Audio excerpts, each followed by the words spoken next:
Hello friends, বলো তো এটা কী শাক? কলমি শাকের ডগা। আজকে কলমি শাকের ডগা দিয়ে জ্যান্ত মাছের ঝোল করব। শাক আমি এইভাবে কেটে নিয়েছি। এবার মাছ ভেজে নেব।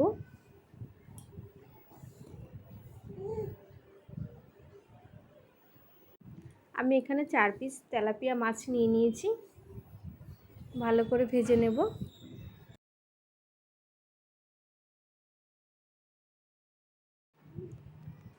মাছ ভাজা হয়ে গেছে। এবার আমি মাছ ভাজা তেলের মধ্যে দিয়ে দেবো গোটা জিরে আর কাঁচা লঙ্কা চেরা।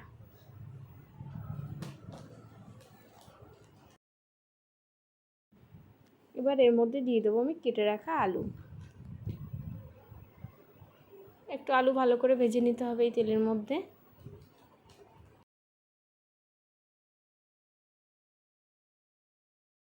এবার দিয়ে দেবো এর মধ্যে কলমি শাকের ডগা। একটু ভালো করে নেড়ে চেড়ে নেব। তারপর দিয়ে দেবো পরিমাণ মতো লবণ, হলুদ গুঁড়ো,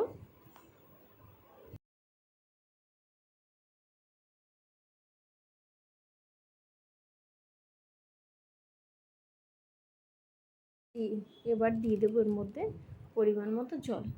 যে কোনো শাকের তরকারি জ্যান্ত মাছের ঝোল করতে হলে বেশি সময় লাগে না, খুবই অল্প সময়ের মধ্যে শাক দিয়ে মাছের ঝোল হয়ে যায়। জল ফুটে এসছে, এবার আমি এর মধ্যে দিয়ে দেবো ভেজে রাখা মাছ।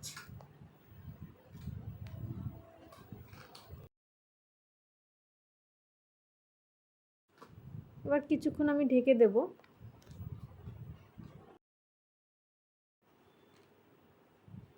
ঢাকা তুলে নেব।